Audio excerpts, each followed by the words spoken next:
बिस्मिल्लाहिर्रहमानिर्रहीम। आज है लेक्चर नंबर 5 10th की फिजिक्स है। ठीक है, आज हम सिर्फ ये पढ़ेंगे कि यार वेव क्या चीज़ है, वेव क्या चीज़ है और वेव के टाइप्स कितने हैं। ठीक है, इससे पहले हमने डैम्पिंग पढ़ा था। ठीक है, अब हम वेव के बारे में पढ़ेंगे। फर्स्ट जो है हमारे साथ वो है वेव। वेव को अगर हम देखें तो ये वो फेनोमेना है या वो प्रोसेस है जिसमें कोई डिस्टर्बेंस पैदा हो जाते हैं जो एनर्जी को एक जगह से दूसरी जगह पर ट्रेवल करता है, उसे हम वेव कहते हैं। ठीक है, यहाँ पर हमने लिखा है the phenomena the process through which a medium transfers their energy from one place to other। ये वो प्रोसेस है या वो फिनोमेना है जिससे एक मीडियम अपनी एनर्जी को एक जगह से दूसरी जगह को ट्रांसफर कर देता है, तो उसे हम वेव कहते हैं। या दूसरी जो डिफिनेशन हमने यहाँ पर लिखी है वो है the disturbance which carries the energy from place to place is called wave.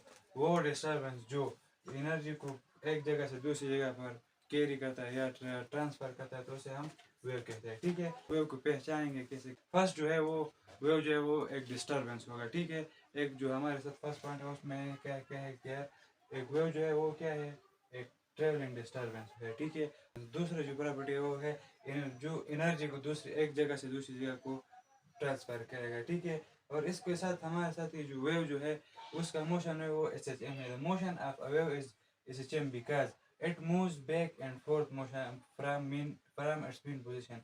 ये वेव जो है उसका मोशन एस एच एम है क्योंकि वो अपनी मीन पोजीशन जो है वो अप एंड डाउन या उसे हम कहते हैं बैक एंड फोर्थ मोशन करता है, तो इसी वजह से उसे हम एस एच एम भी कह सकते हैं वेव मोशन को। ठीक है, तो अब हम इसको डिटेल से यहाँ पर पढ़ेंगे। हमने वेव की प्रॉपर्टीज पढ़ा कि यार फर्स्ट जो हमने कहा वो है ट्रेवलिंग डिस्टर्बेंस है वेव। तो हम ऐसे कैसे उसको ऐसे कैसे कहेंगे कि यार ये ट्रेवलिंग डिस्टर्बेंस है, ये हमारे साथ एक टब है। ठीक है, और इसमें हमने वाटर इसके अंदर मौजूद है। ठीक है, इसमें वाटर है। ठीक है, यहाँ पर हम इसमें जो है H2O अंदर मौजूद है। ठीक है, जब हमने यहाँ पर एक स्टोन यहाँ पर डाल दिया। ठीक है, ये एक स्टोन था। ठीक है, और पूरे ये जो हमारे साथ स्टोन थे यहाँ से हमने डाल दिया, तो ये हमारे साथ इसकी हाइट हो गई। तो ये जो हाइट हो गई, इस हाइट की वजह से जो एनर्जी है उसे हम पोटेंशियल एनर्जी कहते हैं। तो इस स्टोन में पोटेंशियल एनर्जी थी। ठीक है, जब हम इसको इस टब में डाल दिया, ठीक है, तो इससे एक ये डिस्टर्बेंस पैदा हो गया। ठीक है, ये चीज़ें पैदा हो गया, तो उसे हम डिस्टर्बेंस कहते हैं, वेव डिस्टर्बेंस।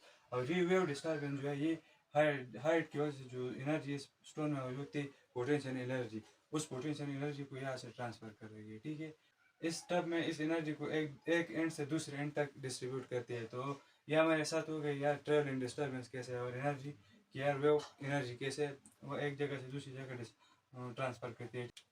तो अब हमें ये बात भी जाहिर हो गई कि यार हम कहते हैं कि यार वेव तब पैदा होगा जब किसी मीडियम में डिस्टर्बेंस पैदा हो जाए। तो अगर हम देख लें तो यहाँ पर ये जो वाटर मीडियम है इसमें हमने डिस्टर्बेंस पैदा किया थ्रू अ स्टोन, तो इसी वजह से एक वेव्स पैदा हो गए, उसने एनर्जी को ट्रांसफर किया। ठीक है, अब हमारे साथ जो है इस वेव को मेन वेव का मेन टाइप्स जो है वो दो टाइप्स है। ठीक है, एक मैकेनिकल वेव है, दूसरा जो है वो मैग्नेटिक वेव है। ठीक है, ये चीज़ है। मैकेनिकल वेव हमारे साथ वो वेव है जो किसी के मटेरियल पार्टिकल से बन जाए, तो उसे हम मैकेनिकल वेव कह सकते हैं। कैसे अगर हम देख ले तो साउंड, ये मैकेनिकल वेव जो है उसे मटेरियल मीडियम की ज़रूरत होती है। कैसे ज़रूरत होती है, जब अगर हम देखें हम ये जो बातें करते हैं तो ये जो बातें एक डिस्टर्बेंस से पैदा हो जाती है।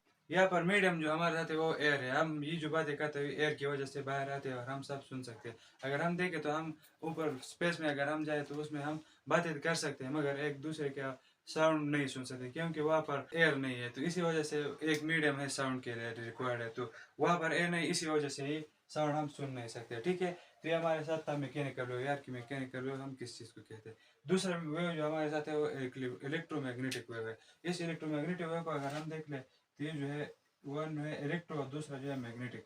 तो इसमें वो है वेव है जो इलेक्ट्रिक और मैग्नेटिक फील्ड की वजह से पैदा हो जाए, तो उसे हम इलेक्ट्रोमैग्नेटिक वेव कह सकते हैं। और वो इलेक्ट्रोमैग्नेटिक वेव जो है वो जो उसका ऑसिलेशन जो है वो भी इस फील्ड्स की वजह से है। ठीक है, अगर हम देखें फिर हम इलेक्ट्रोमैग्नेटिक का डिवीजन हमने यहाँ पर लिखा है the wave which is produced by electric and magnetic field and also propagates an oscillation यहाँ पर लिखते हैं oscillation of both fields अगर हम देख ले तो ये वो वेव है जो इलेक्ट्रिक और मैग्नेटिक वेव फील्ड की वजह से पैदा हुए हैं।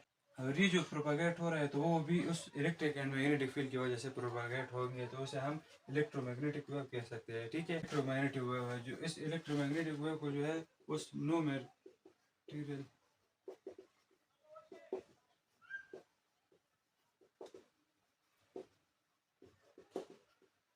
इस इलेक्ट्रोमैग्नेटिक वेव को जो मटेरियल मीडियम उसकी ज़रूरत नहीं होती। ठीक है, वो बगैर मटेरियल मीडियम के भी वो प्रोपागेट कर सकते हैं। मिसाल के तौर पर अगर हम देखें तो सैटेलाइट हमारे साथ मौजूद है। ठीक है, और वो सैटेलाइट जो है वो स्पेस में मौजूद है, और इसको अगर हम देख लें तो वो जो है वो स्पेस में मौजूद है, और वहाँ पर अगर हम देखें तो वहाँ पर मीडियम नहीं है, यानी वहाँ पर एयर नहीं है, और उससे फिर भी उससे हमारे साथ वो जो वेव है वो हम तक पहुँचते हैं, और हम भी यहाँ से उसको वेव भी पहुँचा सकते हैं, प्रोपागेट कर सकते हैं। तो इस सैटेलाइट से हमें ये पता चलता है कि यार इस इलेक्ट्रोमैग्नेटिक वेव को मीडियम की ज़रूरत नहीं होती। ठीक है, तो ये वेव जो है उसकी फिर दो terms in terms of direction and displacement इसकी दो और किस्में भी है। ठीक, फर्स्ट जो है वो है ट्रांसवर्स वेव।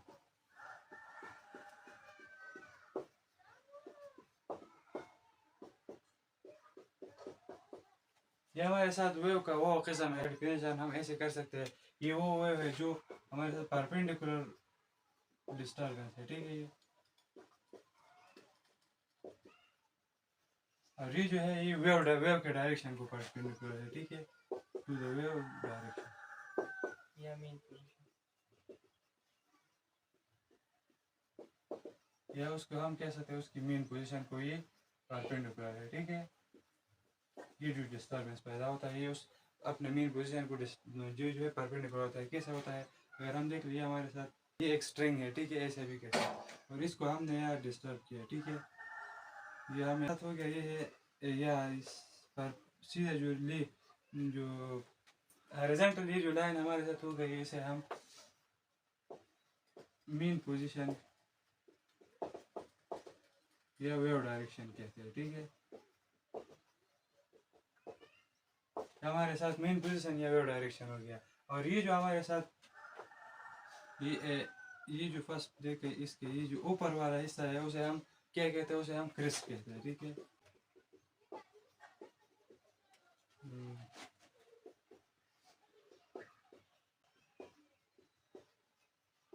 तो इसको हम ऐसे कहते हैं, the point of wave disturbance above the mean position. अगर हम देखें तो इस मीन पोजीशन के जो अबव हिस्सा है वेव का उसे हम क्रिस्प कहते हैं। ठीक है, और ये जो नीचे वाला हिस्सा है हमारे साथ ये, तो उसे हम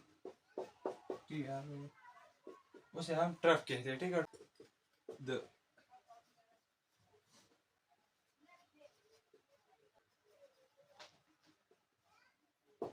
ये जो हमारे साथ डाउन पोर्शन ऑफ डिस्टर्बेंस हो गया उसकी मेन पोजीशन से उसे हम ट्रफ कहते हैं। ठीक है, तो ये जो मोशन हमारे साथ पैदा होगा ये ट्रांसवर्स वेव मीडियम वेव जो है वो क्रिस्ट एंड ट्रफ की शक्ल में उसको वो पैदा हो जाएगा। ठीक है, ये जो है उसको परपेंडिकुलर होगा। यहाँ पर अगर हम देखें तो ये जो यहाँ से ऊपर आ गई है। ठीक है, तो ठीक देखे यहाँ से भी ऊपर जो जाती है वो भी परपेंडिकुलर है। ठीक है, और इसको अगर हम देखें यहाँ पर फिर जो वापस आती है नीचे ट्रफ की तरफ, तो वो भी यहाँ पर परपेंडिकुलर मीन 90 डिग्री है। ठीक है, दोनों के दरमियान 90 डिग्री बनती है, तो इसी वजह से हम कहते हैं कि यार ये जो है ये परपेंडिकुलर जो पैदा होगा इन पोजीशन पर। ठीक है, अब हम पढ़ेंगे कि यार ये जो लैंगिट्यूडनल वेव क्या चीज़ है, तो अब हम उसको पढ़ें।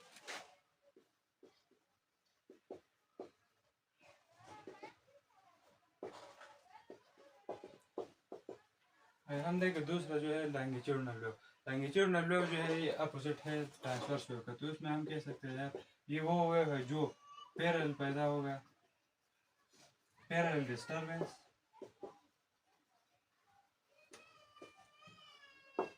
इट्स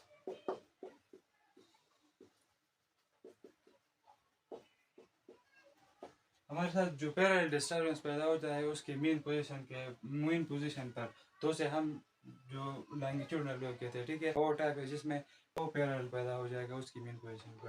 अगर हम देख ले तो हमारे साथ ये जो स्प्रिंग है उसे हम यहाँ पर अटैच किया है और उसको हमने मोशन दे दिया। ठीक है, तो ये जब फिर उसको हमने फोर्स दे दिया तो ये कैसे डिस्टर्ब हो जाएगा ये, तो अगर हम देख लें तो ये डायरेक्शन ऑफ वेव में पैदा होता है। ठीक है, ये हमारे साथ डायरेक्शन है। और इसमें जो है दो चीज़ें पैदा होती है, ये एक हिस्सा जो है उसे हम कहते हैं, और दूसरा जो है कंप्रेशन, ठीक है। तो यह अगर हम देखें रेयरफेक्शन वो जगह है जिस पर मालिक्यूल्स की डेंसिटी जो है वो बहुत कम होगी, ठीक है। मिसाल के तौर ये यहाँ पर हम देख लें तो यहाँ पर ये वेव जो है इससे हो चुका है, ठीक है। तो यह अगर हम देख लें तो इसमें जो मालिक्यूल आती है वो बहुत कम मालिक्यूल यहाँ पर आएंगे, ठीक है, मालिक्यूल बहुत कम आएंगे। तो इस वजह से हम कहते हैं रेयरफेक्शन वो जगह है जिसमें मालिक्यूल्स की डेंसिटी बहुत कम होगी। और दूसरा जो है वो है यहाँ पर हम लिख लेंगे low density of molecule,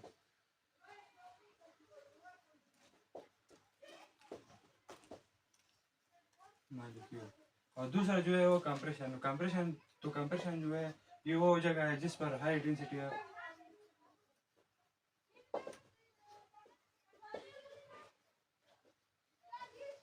molecule, क्योंकि ये जो जगह है ये ऐसी हो चुकी है, ठीक है। तो इसमें ये जगह जो है ये बहुत ज़्यादा हो चुका है, तो इसी वजह से यहाँ पर मालिक्यूल्स बहुत ज़्यादा आएंगे, डेंसिटी उसकी ज़्यादा हुई। और ऐसे भी हम कह सकते हैं कि यार रेयरफेक्शन है वो जगह है जिसमें ये वेव जो है वो बहुत ये वेव जो है वो बहुत वाइड वाइड हो चुकी है। और इसमें अगर हम देख लें कि वेव जो है वो बहुत नज़दीक आ चुके हैं, इस एक दूसरे को बहुत करीब आ चुके हैं, तो इसी वजह से हम उसे कंप्रेशन और इसको रेयरफेक्शन कहते हैं, ठीक है। तो ये हमारे साथ वेव और उसके टाइप्स थे। उम्मीद है आप सब इसको समझ चुके होंगे। हमारे इस वीडियो को लाइक कीजिए, अपने फ्रेंड्स के साथ शेयर कीजिए, हमारे चैनल को सब्सक्राइब कीजिए। इंशाल्लाह अगले लेक्चर में मिलेंगे। अल्लाह हाफिज़।